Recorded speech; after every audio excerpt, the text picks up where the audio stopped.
Hey y'all, just a quick word and then we'll get to the meat of the meal.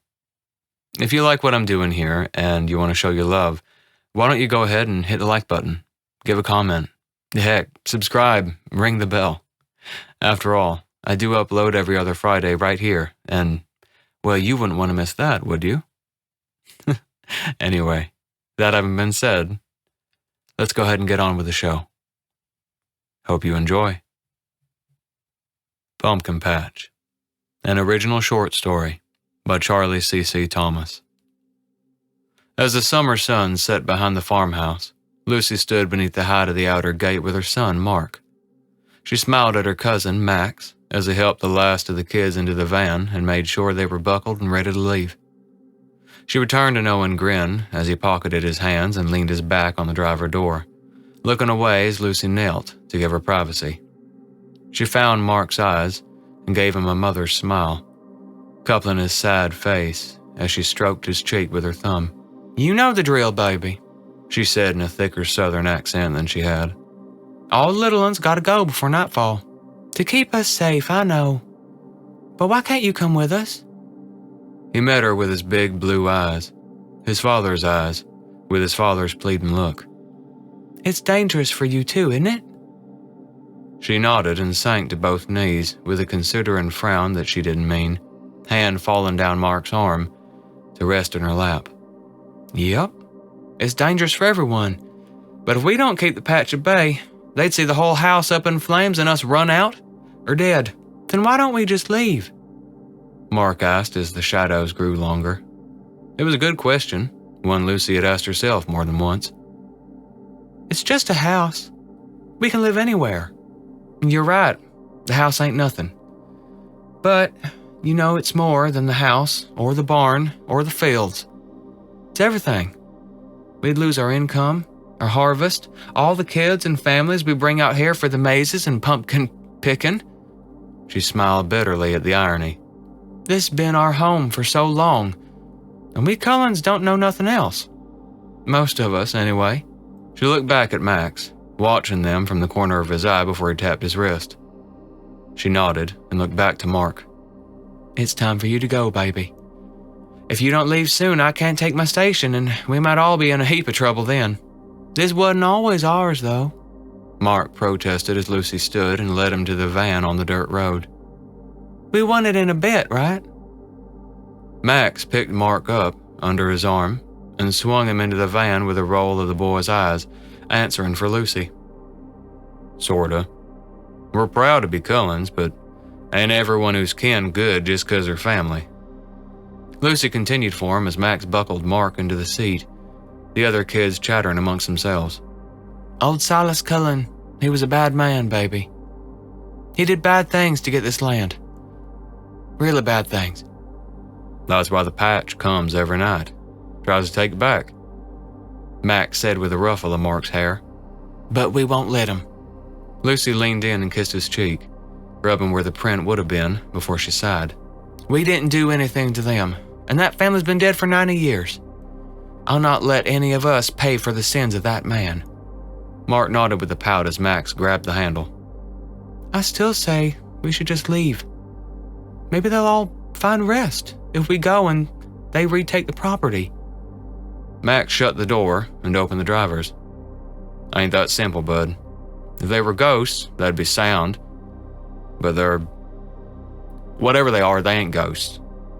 With that, Lucy waved goodbye and the van followed the compacted dirt road that snaked east, hemmed in barbed wire fence that used to keep in their cattle before they were all killed. She let the smile fall as the van approached the end of the drive, disappearing under the shade of the oaks before it would turn down the paved road for Max's house nearer town. Then she sighed and turned, eyeing the halo around the house before rushing into action. She shut the gates, 10-foot-tall wooden things with 5 metal braces that slid into place and 2 rods that stuck a foot into the compacted earth to hold them down. Then she walked over the gravel and dust from the outer fence to the inner, both with posts 10 feet high, topped in 4 lights with another mid-post, strung together by barbed wire and hog wire. She shut the inner gate like she had the outer, leaving the 20 feet of ground between them behind the locked doors. The dirt, sand, and gravel kept clear of green for line of sight. As the ground crew, cousins, second cousins, uncles, and else, took their stations on the front porch and the makeshift coverings around the old house, Lucy sprinted up the concrete path to the porch and through the front door.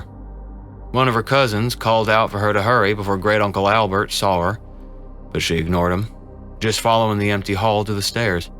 Rounding the banister, she passed 5 bedrooms with windows, each one with a sniper double-checking their weapons and ammo. The other 2 were makeshift storerooms and armories, but the master bedroom at the west end of the house was where she went. She entered the open door and maneuvered between the bed on one wall and the monitor station opposite it. 3 desks lined the wall, with desktops blaring to life with dozens of different windows set strategically across their screens. Mounted on the walls above were 5 TVs, showing the house and yard from every angle and flipping through infrared and regular vision. And controlling it all was her younger sister Maddie and her cousins Lucille and Amy, each sitting in a chair at the desks. "What are you doing away from your post this late?" Maddie asked, pulling out an earbud. "I know, Mark was chatty tonight," she said, pulling open one of the double doors to the upstairs porch wrapping half the house. She shut it behind her, Grandpa Logan and Grandma Judith already on watch for west and south. No doubt her Aunt Susie already positioned for the east. She ignored her grandma's raised eyebrow as she turned and climbed the ladder for the slanted roof, carefully walking the ridge to the north side and the platform they'd built her near the edge. She picked up her binoculars hanging on her chair, checking her watch as sweat beaded beneath her tank top and blue jeans, grateful she'd gotten her station ready before sending Mark off. She sighed, looking to the front of the house at her right and the outer gate, missing Mark, and glad he was gone simultaneously. Her radio buzzed to life in its holster on the railing, and her great Uncle Albert spoke. "Roll call before last light." She picked up her radio and clicked the button, followed by the rest of the watchers. Then came the 5 snipers inside the house and the one atop the roof over Aunt Susie. Then came Maddie and their younger cousins with her. Then came the 7 men on the ground, one her brother. "Good. Remember your prayers. And I don't want any of you forgetting to do it neither. Jason." "I ain't forgetting, Uncle Al." Jason's voice came through. "You better not," Mattis said. "All right. Only 7 hours of dark tonight. All damage is repaired. All stations full. All defenses armed." Great Uncle Albert got a flurry of yes sirs. "Good. Maddie, remember to keep your radio just turned to me and the watchers." "Yes, sir. Already done." "Good girl. All right, say your prayers and make it quick. Dark's falling. And keep radio silence until necessary." There were no responses then, only the rising calls of cicadas and occasionally the buzz of mosquitoes before the bats came out en masse, little silhouettes streaking across the last light of the sky. Lucy hung her binoculars around her neck and clipped her radio to her belt as she leaned on the railing and prayed for her family's protection, to overcome the patch, to see them destroyed so her family could live in peace again, finally. "Let this be the last summer, God. You won't leave us, nor forsake us. You go before us to conquer our enemies. So go before us now, Almighty God. Prepare the path to victory. Amen." The last of the sun fell beneath the horizon and blanketed them in darkness. Great Uncle Albert called for the floodlights, and Maddie answered a second before the lights blared from the middle of the outer posts, lighting up the empty yard between her and the cornfield in the north. Lucy looked through her binoculars, trailing the edge of the light, reaching 100 feet into the black, scanning the mowed lawn, the 10 yards of corn stomped flat months ago, the wall of corn stalks just past that. She looked around the barn in the northwest, cursing that they still hadn't outfitted it with another watcher in defense, but there was no activity yet. The ground was still. The road was empty. Nothing crept in the barn's shadow. "Clear on west," came Aunt Susie. "Clear on south," came Grandpa Logan. "Clear on north," Lucy said into her radio. "Clear on east," came Grandma Judith. "Keep your eyes peeled. They've gotten clever over the winter and now they're stronger without the cold." All the watchers responded to Great Uncle Albert and watched. and watched. They sat at the ready for an hour before a swarm of bats screamed in the western woods, flapping like locusts over the house and blotting out the stars. Trees rustled like there was wind, but Lucy kept her eyes on her post. Aunt Susie would report anything that she saw, grinding her jaw as the cornstalks swayed in the hot, stagnant air 30 feet into the field. Lucy shot up out of her seat, binoculars up as she scanned the wall of corn from the empty eastern fence line to the natural end near the trees. The stalks rustled and swayed, their tops shaking like someone were walking through them. "Contact east. Coming out of the woods again," Grandma Judith said. "Contact south," Grandpa Logan said. They're coming out of the ground like moles."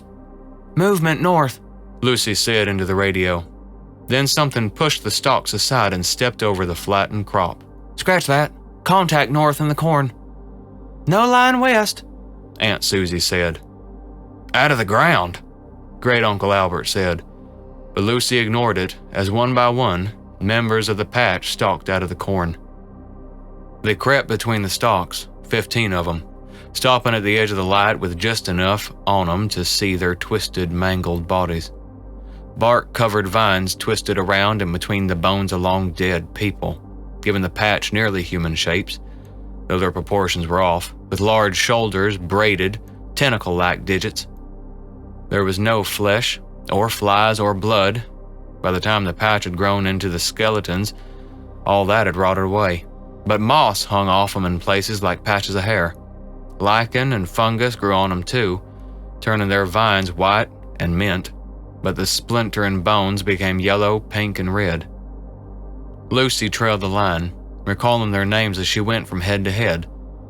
The gourd that grew in the skulls' mouths was different enough, in color, size, and shape, for them to not only have counted them, but to name the remaining 53. Some of Lucy's were red or green with yellow stripes, but most were orange and beige with green and red spots, swollen to encompass the jaw and lock them in place. A few of the gourds had grown up into the skull and broken them, with bone shards stuck in the fat body of their vegetable heads. Most grew around the upper jaw and pushed the skull to one side or the other, becoming so large they pushed the skull up into a permanent scream. She clenched her teeth as the 15 patch swayed drunkenly on their misshapen legs and feet of knotted vines and roots. They stared at them. Even though they had no eyes, they stared. "Approaching the south," Grandpa Logan called over the radio, then Grandma Judith. And as the 15 in front of the corn moved, testing the light with a collective hiss, she reached for her radio. "Contact west. Approach west. They're shambling, but they're coming," Aunt Susie said quickly. Then the patch in front of the corn stepped into the light with another hiss, filling the whole night around the house, as they twitched and writhed uncomfortably. They started slow, but quickened to a stroll after a few seconds under the light's sting, still hissing despite their lack of mouths. "Approach north." "Good. Hold position," came Great Uncle Albert. "Ground. Lines clear? Tanks full?" A choir of men answered with yes sirs. "Open the valves. Maddie, oil 360. 360, she repeated. "Grease them up, baby." Then the radios went silent as the patch closed in, hissing and groaning under the burn of the floodlights. There was only the occasional "hold" from Uncle Albert as a pump whirred to life and old motor oil sprayed in fine streams from hidden pipes just under the dirt around the fields. Some of the patch stopped to look at the jets, staring a little too long before they joined the rest, coming closer. Closer. Until they were only a few yards from the outer fence. "UV now!" Uncle Albert screamed, and without response, blue light burst from the 4 lamps atop every outer post, pointing down and out. The patch reeled back and screamed like they'd been hit with molten iron. Some threw themselves back and writhed on the ground, while others bolted like athletes for the protection of the shadows.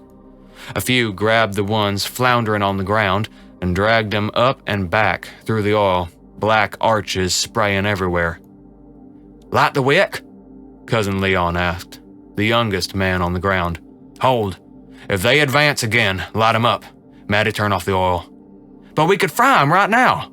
And send up the woods and fields with 'em, Uncle Albert said. They ain't going nowhere, boy. Let's see what they do. Less risk, less like I lose my family tonight. Got that? Begrudgingly, Cousin Leon answered, Yes, sir. But the patch didn't advance. They just stood at the edge of the light, behind the barn, the wood's edge, the wall of corn, the middle of the lawn in front of the house. They swayed on their feet like they couldn't balance, but Lucy knew they could keep still as a corpse when they wanted to. It was just one of their tactics to make everyone uneasy. Then they started whispering, in unison and disjointedly, another of their favorite tricks.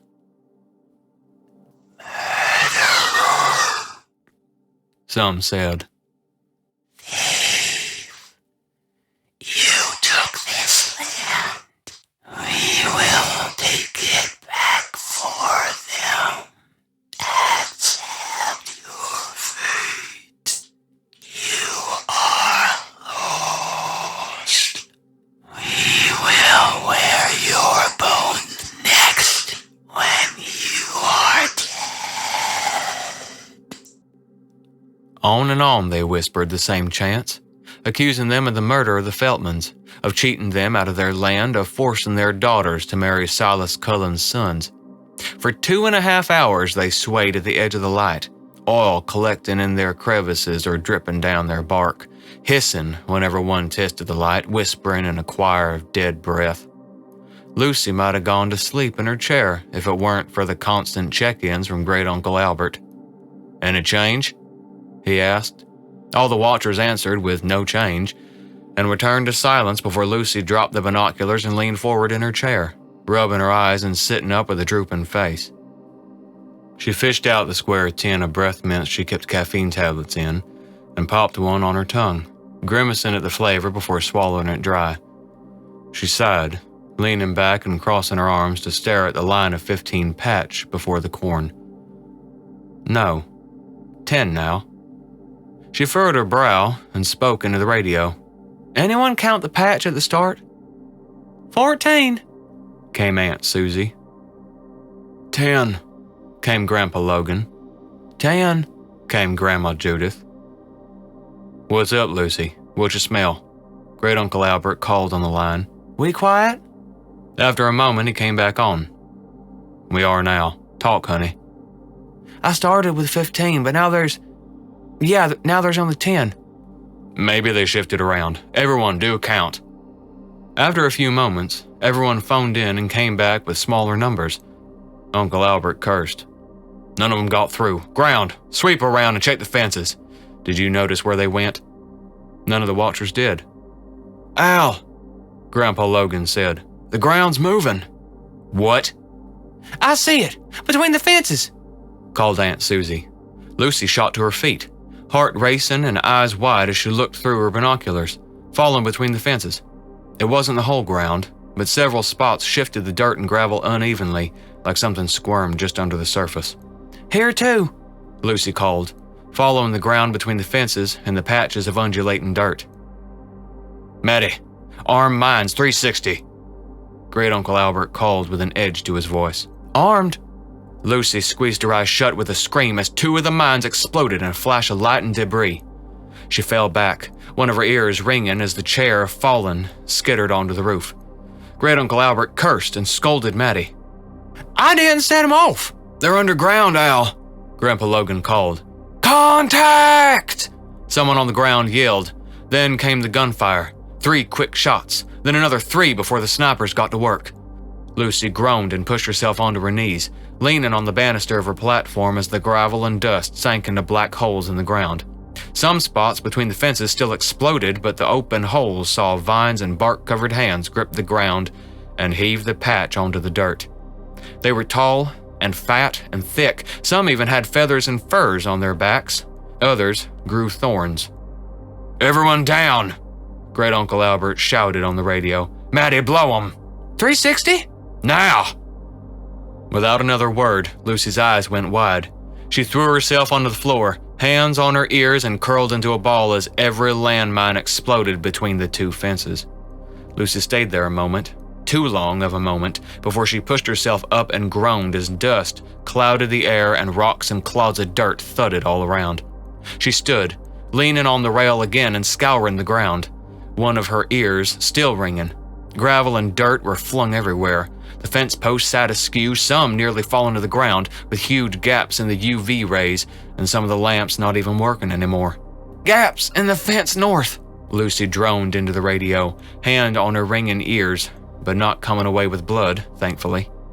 Then she looked out as chaos stormed around them, voices calling through the radio and up through the air as Lucy looked out to her line of patch. The 10 that were left screeched and charged, on 2 legs and 4, not caring if there was a perfect path through the UV or not. They hugged the darkness for as long as they could and screamed in pain when they had to push through the light. "Contact north! At the gate!" "Maddie! Oil!" Uncle Albert ordered. "Snipers!" He grunted, then came back on. "Snipers! Hit their heads! Ground, I want oil in them holes now!" Lucy looked down, flinching instinctively at the rifle shots booming like thunder from the house windows. She gaped at the patch, crawling like cockroaches out of the holes, screeching inhumanly as they charged the inner fence. Their twisted fingers made quick work of the wire, yellow-white mucus oozing from their wounded skin like blood. Some growled and shrieked. Thorns bristled like quills across their skin. "UV inside now!" Great Uncle Albert screamed over the radio before he continued to scream in the open air. "Ground! Grease that earth!" Snipers shot the patch of the fence in their gourds, sending them back with the force of it, but they didn't die. They squirmed on the ground, gurgling as yellow-white mucus seeped from their wounds and screaming when the UV lights on the house blanketed them. Under the protection of the UV, some of the ground men came running along the diffused minefield, alone and in pairs, panting and shouting at one another as they turned over gallons of motor oil into the holes and on the floundering patch. As more leapt out of the black pits, the men didn't flinch. The sniper took out one nearest a pair, while one of the 2 men dropped the gallon into the hole and slung up his shotgun, blasting the patch's gourd and skull into 1,000 pieces across the yard. Then they moved on to the next hole and the next. Another lit a Molotov cocktail and tossed it underhanded onto a writhing patch. It caught fire like it were dead wood, thrashing and screeching like a stuck pig. "Ignite!" Great Uncle Albert called. Flaming arrows arced all around the house, landing between what was left of the outer fence and the edge of the light. The oil erupted in a towering sea of orange fire, roaring as the ground men threw lit bottles and lighters into the holes and watched as the golden flames snaked down and burst in a choir of shrieks from the patch. Lucy winced from the wave of heat, cursing as she turned away, arm up to cover her face. But she had to turn back around, had to man her post. 20 or more of the creatures screamed from the flames outside the fences, their bodies mere shadows in the fire that twisted and thrashed like living smoke. Most of them ran and crawled in retreat until their black shapes collapsed in the dirt before the cornfield. A few writhed and screamed, trying to move, but not quick enough before they collapsed in the fire and shrieked, just pitiful enough to make Lucy's blood run cold. Then 2 patch burst out of the flames and charged the outer fence, fire dancing on their backs and shoulders as they screamed and leapt over the snapped wire. They fell to hands and feet and skittered around the flames as another patch crawled through the ring of fire, blackened and near to death, to attack in a last hurrah. They ignored the sizzling pain of the flames, of the UV lights blasting down on them, blackening their bark, to reach the house. Lucy turned the channel for all to hear, about to scream into the radio when 2 men charged them.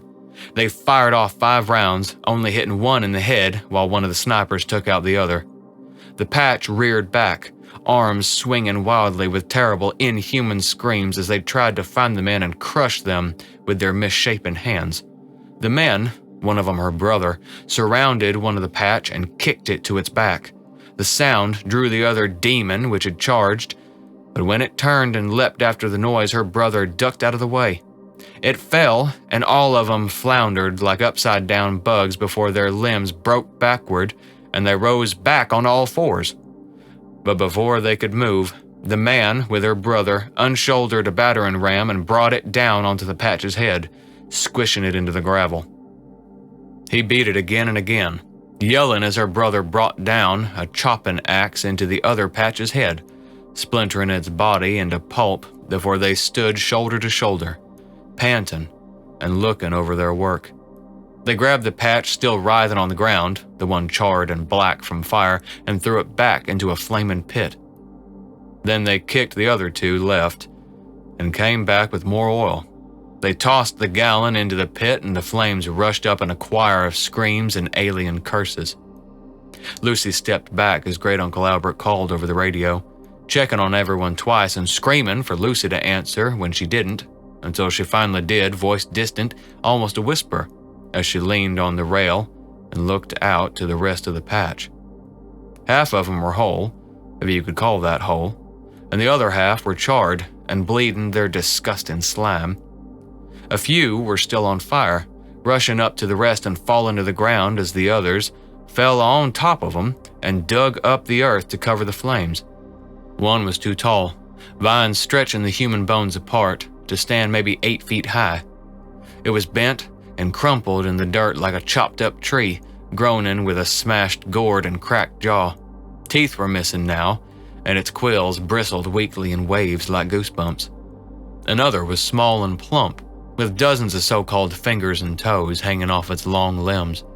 It had been completely covered in flame, black skin chipping, groaning, and crying as an untouched patch almost shaped like a man knelt beside it. The skull even was small. It must have been a child's. A child patch. Lucy shivered and stared as the untouched patch, tending to the child, turned, meeting her gaze, snarling. She drifted from it to the little thing and sighed with a dry gulp as it whimpered and groaned with a feminine voice, almost sobbing. Better that thing than Mark. It's not a real child. It ain't no child. It ain't no child.